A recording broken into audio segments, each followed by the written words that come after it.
ng DOH at ng PhilHealth ngayon, baka panahon na para tingnan po natin na kailangan bang ihiwalay ang PhilHealth, ilagay sa isang ahensya or ilagay sa Office of the President mismo, dahil para sa akin po, yan po ang primerong responsibilidad ng kahit na anong pamahalaan. Mr. Chair, while waiting, can I very quick interjection para lang ma-align sa kay Kong Wilbert Lee? Please, with the indulgence of Congresswoman Stella Kimbo, who will be the next interpellator, very the quickly Chair would lang for like to recognize Congresswoman Thank you, Mr. Garin. Chair. Just for the correct terminologies, yung sinasabi po nating subsidy ng gobyerno, hindi siya actually literal na subsidy. Yan ay bayad sa enrollment mandated by law dun sa mga hindi magbabayad ng kanilang sariling premium. Yung mga nagtatrabaho sa gobyerno at sa pribadong sektor ay nagbabayad based dun sa employer at yung kaltas sa kanilang sweldo. So when we say subsidy, it's being used to enroll non-paying members. Just to clarify, Mr. Chair. Mr. Chair. Mr. Chair. Yes, Mr. Ledesma. Thank you. Just very quickly. Very quickly, sorry. At matakadagdag lang, Mr. Chair. Nasabi kasi ni Congressman Wilbert Lee na nababawasan yung mga nagbabayad dahil dun sa mga indirect contributors. Hindi po.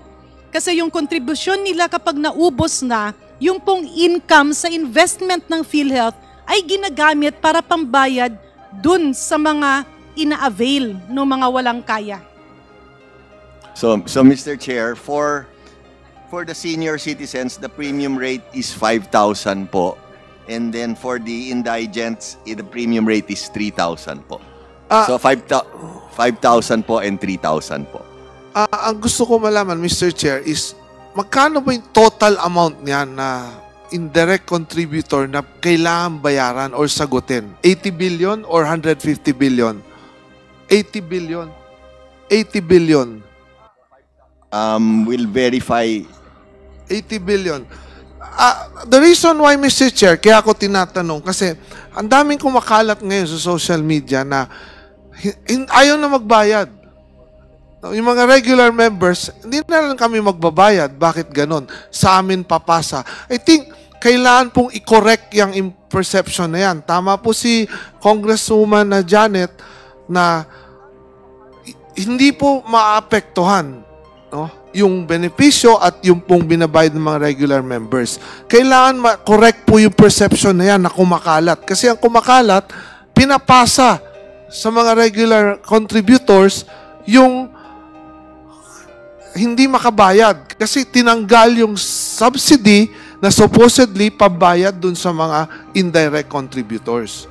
No? So yan lang po yung pinupunto ko dyan, Mr. Chair. Siguro in the next hearing, kung magkakaroon po tayo or pwedeng ibigay na lang sa akin ng Mr. Chair, kung magkano talaga yan. Yes, Mr. Ledesma. Mr. Chair, just a quick comment, no.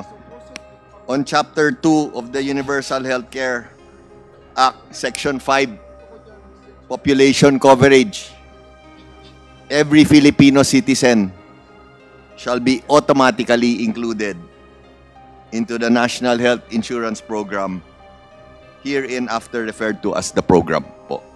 So again, every Filipino citizen shall be automatically included. Yes, Thank you, Mr. Chair. Nakuha ko yun, Mr. Chair. Again, gusto ko lang malaman if it is 80 billion ba talaga yung premium na kailangan bayaran from the indirect contributors. Yun lang po, Mr. Chair, ang gusto kong malaman. Mr. Chair, just to interject, if I may. Congresswoman Stella. Yung sinasabi po ni Mr. Ledesma earlier na 150 million cannot be the right number. Kasi po kanina sinabi po ni Mr. Lim Siaco na ang benefit payments para sa indirect contributors ay 112 billion so far. Tama po ba? Ang sinabi po ninyo, ang actual benefit spending para sa indirect contributors sa taon 2024 ay 112 billion so far. Matatapos na ang taon. So sabihin natin, let's round it off to 120 billion. All you need to do is multiply it by the hospitalization rate. Tama? O sabihin na natin, i-exaggerate na natin. Kahit sabihin na natin 40%. 120 times 0.4, 48 billion lang po yan. Imposible po umabot yan ng 150 billion. So, yun lang po. Yes. So, for an actuarially fair premium, imposible pong umabot ng 150 billion. Thank you po. So, Mr. Chair, maybe baka tama yung figure na binigay ni Congresswoman. Hindi po. Malayo pa rin ang 48 sa 80. Tama po. At ito po ang lagi kong sinasabi, your failure to produce an actuarially fair premium for each of these sectors ang pinagmumulan ng problema natin. You don't know how to run a health insurance program. Yun po ang problema natin. Yun ang problema natin. At yan ang dahilan kung bakit kayo merong zero subsidy. Pasensya na po. Thank you, Mr. Chair. Thank you to my colleague, Congresswoman Stella. Mas naging klaro po yun, no? Kasi yun po yung talagang pinupunto ko rito dahil nga po ang sinasabi ng ating mga kababayan, baka naman napakalaki po ng kailangang bayaran or sagutin ng PhilHealth doon sa mga indirect contributors, no? Yan po yung pinupunto natin dito. Siguro kailangan ninyong klaruhin yan, no? Kasi kumakalat talaga yan dito sa atin pong social media.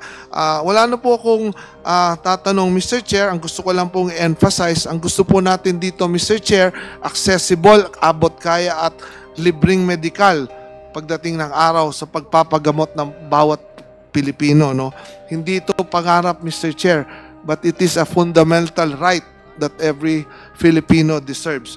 Gayon pa man, hindi po ito magiging katotohanan, Mr. Chair, kung walang makabuluhang enhancement, mabilis na enhancement ng mga benepisyo ng PhilHealth at kung magpapatuloy po ang zero subsidy dahil sa kawalan ng benefit enhancement at malaking investable funds, hindi po ito mangyayari. Let us not deceive ourselves, Mr. Chair, without the clear, actionable plan and without proper coordination between the DOH, PhilHealth, and all its attached agencies and GOCCs, we are simply perpetuating a broken system that will only deepen the suffering of our people. Vicious cycle ito, Mr. Chair, at chicken and egg problem. Kung hindi po ito kayang ayusin ng DOH at ng PhilHealth ngayon, baka panahon na para tingnan po natin na kailangan bang ihiwalay ang PhilHealth, ilagay sa isang ahensya or ilagay sa Office of the President mismo. Dahil para sa akin po, yan po ang primerong responsibilidad ng kahit na anong pamahalaan. Sunod sa pagkain, kalusugan. Wala pong ibang dapat po na mamuno dyan kundi ang atin pong presidente. So panahon na po siguro na tingnan natin yan. Yan lang po, Mr. Chair. Maraming salamat po. And magandang hapon po sa inyo. Thank you, Congressman Wilbert Lee. The Chair would like to recognize